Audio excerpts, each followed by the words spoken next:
Hi hello नमस्कार। आजच्या व्हिडिओमध्ये तुम्हा सगळ्यांचं अगदी मनापासून स्वागत आहे। आजच्या व्हिडिओमध्ये मी तुमच्यासोबत एक घरगुती फेस मास्क अप्लाय केलेला आहे, तर तोच तुमच्यासोबत शेअर करणार आहे। उन्हाळ्याच्या दिवसांमध्ये आपलं भरपूर जास्त ठिकाणी बाहेर फिरणं होतं, इकडच्या तिकडच्या भरपूर सगळ्या गोष्टी खाणं होतं आणि याचे सगळ्याचे रिझल्ट आपल्याला आपल्या चेहऱ्यावर आपल्या स्किनवर दिसायला मिळतात। गावी गेल्यानंतर भरपूर जास्त प्रमाणात चेहरा टॅनिंग होतो, चेहरा काळवंटतो आणि पुन्हा एकदा रुटीनला सुरुवात केल्यानंतर आपल्या कामाला लागल्यानंतर आपण सुरुवात करतो ती सेल्फ केअरपासून, आपल्या स्किन केअरपासून। तर असाच फेस मास्क मी माझ्यासाठी आज अप्लाय करणार आहे आणि त्याचाच रिझल्ट मी तुमच्यासोबत सुद्धा शेअर करणार आहे। तुम्हाला सुद्धा तुमच्या चेहऱ्याची काळजी घेण्यासाठी असा फेस मास्क हवा असेल आणि पार्लरला जाण्याचा तुम्ही विचार करत असाल तर त्याआधी तुम्ही हा व्हिडिओ बघा। हा व्हिडिओ नक्कीच तुम्हाला युजफुल ठरणार आहे आणि हा जर व्हिडिओ युजफुल ठरला तर तुमचे सुद्धा पार्लरचे पैसे नक्कीच वाचणार आहेत। तर चला, आजच्या आपल्या फेस मास्कसाठी अगदी घरातलंच आपलं मोजकं साहित्य मी वापरणार आहे, ज्याचा वापर करून खूप चांगला अगदी भन्नाट असा फेस मास्क आपण आपल्या चेहऱ्यासाठी तयार करणार आहोत। तर आजच्या आपल्या फेस मास्कसाठी पहिली गोष्ट महत्त्वाची जी लागणार आहे ती म्हणजे तांदूळ। तांदळाचा फेस मास्क किंवा तांदळाचा कोणताही फेस पॅक, फेस मास्क आपण आपल्या चेहऱ्याला लावल्यानंतर त्याचे भरपूर जास्त प्रमाणात आपल्या चेहऱ्याला, आपल्याला त्वचेला फायदे मिळतात। तर त्यासाठी पहिली मेन गोष्ट आपल्याला आज लागणार आहे ती म्हणजे तांदूळ। आता इथं तांदूळ आपण घेणार नाही आहोत, या तांदळाचं पीठ जे आहे तर ते आपल्याला लागणार आहे। जर तुमच्याकडे तांदळाचं पीठ तयार असेल तर तुम्ही तेच वापरायचं आहे आणि जर तुमच्याकडे तांदळाचं पीठ तयार नसेल तर अशा पद्धतीनं जो तुमचा रेग्युलर तांदूळ तुम्ही वापरत असाल तर त्याचंच मिक्सरवर एकदम बारीक असं पीठ तयार करून घ्यायचं आहे, जेणेकरून ते आपल्या चेहऱ्यावर अप्लाय केल्यानंतर आपल्या चेहऱ्याला त्याचा कोणताही त्रास होणार नाही। तर त्यासाठी फक्त एक गोष्ट इथं लक्षात घ्यायचं की पीठ एकदम रवाळ नको, पीठ अगदी छान पद्धतीनं असं मी जसं इथं तुम्हाला दाखवते त्या पद्धतीनं अगदी बारीक दळलेलं पीठ असावं।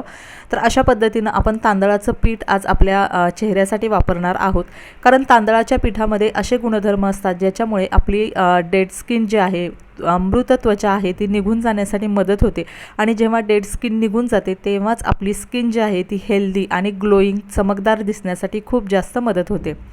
त्यासोबत दुसरा घटक इथं घेणार आहे ते म्हणजे इथं मी 2 ते 2.5 तास बदाम भिजवून ठेवलेले होते।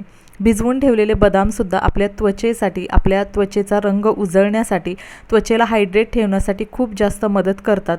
तर भिजवलेले जे बदाम आहेत त्याच्यातला एक बदाम जो आहे तो व्यवस्थित अशा पद्धतीने त्याची साल काढून घ्यायची आहे आणि तो सुद्धा आपण आज आपल्या घरगुती उपायासाठी वापरणार आहे। तसं तर बदाम आपण इंटरनलसुद्धा दररोज सेवन केलं पाहिजे, खाल्ला पाहिजे, जेणेकरून आपल्या शरीराला सुद्धा त्याचे भरपूर जास्त प्रमाणात फायदे होतात आणि त्याचबरोबर एक्सटर्नलसुद्धा अशा पद्धतीनं आपण आपल्या होम रेमेडीजमध्ये त्याचा वापर करणार आहोत। तर अशा पद्धतीनं बदाम जो आहे तो तुम्ही साहण्यावर किंवा एखादी छोटासा दगड वगैरे असेल तर त्याच्यावर अगदी व्यवस्थितपणे उगाळून घ्यायचा आहे, जेणेकरून बदामाचे जे गुणधर्म आहेत तर ते आपल्या फेस मास्कमध्ये ॲड होणार आहेत। आता व्यवस्थित इथे जर तुमच्याकडे साहना वगैरे नसेल तर व्यवस्थित एखादा दगड तुम्ही जो घ्याल तो अगदी व्यवस्थित स्वच्छ केलेला असावा, जेणेकरून जे काही आहे त्याच्यामध्ये कचरा वगैरे आपल्या या बदामाच्या पेस्टमध्ये येणार नाही। तर अशा पद्धतीनं मी साहण्यावर बदाम एक उगाळून घेतलेला आहे, साधारणतः पाऊण बदाम जो आहे तेवढा मी उगाळून घेतलेला आहे। त्याच्यानंतर पुढचा घटक आहे तो म्हणजे कच्चं दूध। आता कच्चं दूधसुद्धा माझ्या बऱ्याचशा होम रेमेडीजमध्ये कच्चं दूध असतं, कारण कच्च्या दुधाचे भरपूर जास्त प्रमाणात फायदे आहेत। तुम्ही अगदीच कोणताही फेस मास्क तुम्हाला अप्लाय करणं नाही जमलं तरी फक्त कच्चं दूध जरी तुम्ही दररोज तुमच्या चेहऱ्यावर अप्लाय केलं तरी त्याचे भरपूर जास्त चांगले परिणाम तुम्हाला तुमच्या स्किनवर, तुमच्या चेहऱ्यावर बघायला मिळणार आहेत। तर त्यासाठी आता इथं अंदाजाने मी 2 ते 3 चमचे जसं आपल्याला हवं आहे तसं तांदळाच्या पिठामध्ये हे कच्चं दूध ॲड केलेलं आहे आणि व्यवस्थित आपल्याला अशा पद्धतीनं पेस्ट बनवून घ्यायची आहे। दूध थोडंसं जास्त प्रमाणात लागेल, कारण तांदळाचं पीठ थोडंसं दूध जे आहे ते व्यवस्थित सोक करून घेतं। तर त्यासाठी तुम्ही बघू शकता अशा पद्धतीनं साधारणतः 3 ते 3.5 चमचे इतकं मी दूध जे आहे ते कच्चं दूध याच्यामध्ये ॲड केलेलं आहे आणि छान पद्धतीनं याची क्रीमी कन्सिस्टन्सी तयार झालेली आहे। आता याच्यामध्ये अजून 2 घटक आपल्याला ॲड करायचे आहेत आणि ते सुद्धा आपल्या स्किनसाठी खूप जास्त फायदेशीर आहेत। पहिला घटक म्हणजे हळद। हळद अगदी किंचितशी टाकायची आहे। जर जास्त प्रमाणात हळद झाली तर आपला चेहरा एकदम जास्त येलो दिसायला लागतो, तर थोड्याच प्रमाणात अगदी चिमूटभर हळद टाकायची आहे। आणि त्यानंतर उन्हामध्ये फिरल्यामुळे किंवा इकडे तिकडे गावी गेल्यामुळे आपल्या त्वचेवर जो एक त्वचेची चमक निघून गेलेली असते, त्वचा डल दिसायला लागलेली असते, तर तीच चमक आपल्या त्वचेची परत येण्यासाठी, त्वचा आपली छान चमकदार, कोमल, मुलायम आणि टवटवीत दिसण्यासाठी सगळ्यात महत्त्वाचा आणि मेन इन्ग्रेडियंट तो म्हणजे ग्लिसरीन. आपल्या बऱ्याचशा कॉस्मॅटिक्समध्ये ग्लिसरीन ॲड केलेलं असतं, तर तेच ग्लिसरीन मी आज माझ्या फेस मास्कमध्ये सुद्धा ॲड केलेलं आहे. तर अशा पद्धतीनं या सगळ्या गोष्टी ॲड करून आपला घरगुती जो फेस मास्क आहे तो अगदी घरातलं साहित्य आहे, कुठेही आपल्याला बाहेर जायची गरज नाही आणि एकही रुपया खर्च करायची गरज नाही आहे. तर अशा पद्धतीनं घरगुती साहित्यांमधून जे आपल्या घरामध्ये इझिली अवेलेबल असतं तर त्याच्यामधूनच हा फेस मास्क मी तयार केलेला आहे. आणि तुम्ही कन्सिस्टन्सी बघू शकता, अशा पद्धतीनं याची कन्सिस्टन्सी आहे. आता हा तयार केलेला फेस मास्क आहे तर तो मी माझ्या चेहऱ्यावर अप्लाय करणार आहे. कोणतीही गोष्ट आपल्या चेहऱ्यावर अप्लाय करण्यापूर्वी आपला चेहरा व्यवस्थित स्वच्छ असणं गरजेचं आहे. तर इथं मी माझा चेहरा व्यवस्थित फेसवॉशने स्वच्छ करून घेतलेला आहे आणि त्यानंतर हाताच्या मदतीनं हा तयार केलेला फेस मास्क जो आहे तर तो चेहऱ्यावर व्यवस्थित अप्लाय करून घ्यायचा आहे. आता हा फेस मास्क आहे तो मी 2 ते 3 लेअरमध्ये माझ्या चेहऱ्यावर अप्लाय करणार आहे, कारण गावावरून आल्यानंतर हा पहिलाच माझा स्किन केअर किंवा माझा फेस मास्क मी माझ्या चेहऱ्यावर अप्लाय करते.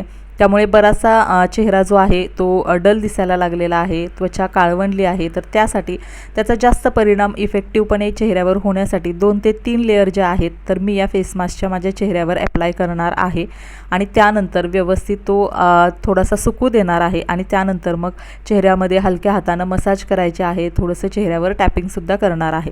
तर तुम्ही बघू शकता हा जो फेस मास्क आहे तर व्यवस्थित तो आपल्या चेहऱ्यावर ते अप्लाय करून घ्यायचा आहे. आता हे जे सगळे घटक जे आहेत तर त्याचे आपल्या स्किनमध्ये खूप जास्त चांगले फायदे होतात आणि त्याच्यामुळे ना नॅचरली आपली स्किन ग्लोईंग, तुकतुकीत आणि तेजस्वी दिसायला लागते. आणि वाढत्या वयामध्ये, वाढतं वय तर आपण कुणीही थांबवू शकत नाही, पण अशा घरगुती उपायांमुळे आपण आपल्या चेहऱ्यावरचं जे डलनेस असेल किंवा चेहरा आपला जो काळवंडतो, खराब दिसायला लागतो तर तो काही प्रमाणात नक्कीच कमी करण्यासाठी मदत करू शकतो. तर अशा पद्धतीनं मी फेस मास्क अप्लाय केल्यानंतर 10 ते 15 मिनटं व्यवस्थित नॅचरली तो सुकू दिलेला आहे आणि त्यानंतर एकदम ओलासुद्धा नाही किंवा सुकलेलासुद्धा नाही, अशा मीडियम कन्सिस्टन्सीला असतानाच व्यवस्थित हलक्या हातानं चेहऱ्यावर मसाज करून घ्यायचे आहे. जेणेकरून काय होतं, तांदळाचं पीठ जे आहे त्याच्यामुळे ना आपल्या डेड स्किन जी आहे ती निघून जाण्यासाठी मदत होते आणि अशा पद्धतीनं आपलं स्क्रबिंगचं सुद्धा काम आहे तर ते या फेस मास्कमध्येच होतं. म्हणजे एकाच फेस मास्कमुळे आपल्याला स्क्रबिंगसुद्धा आणि चेहऱ्याचं जो काही व्यवस्थित मसाज किंवा ग्लो आहे तर तो सुद्धा आपल्याला मिळतो. तर हलक्या हातानं व्यवस्थित चेहऱ्यावर मसाज करून घ्यायचा आहे. आता मसाज केल्यानंतर 1-2 मिनटं टॅपिंगसुद्धा करायचं आहे. टॅपिंगसुद्धा आपल्या स्किनसाठी खूप जास्त महत्त्वाचं आहे, जेणेकरून आपली स्किन ब्लड सर्क्युलेशन जे आहे स्किनचं ते व्यवस्थित होण्यासाठी मदत होते. आणि त्यानंतर फायनली थंड पाण्याने चेहरा व्यवस्थित धुवून घेतलेला आहे. आता चेहरा धुतल्यानंतर लगेचच तुम्हाला इथं थोडाफार तरी फरक दिसत असेल.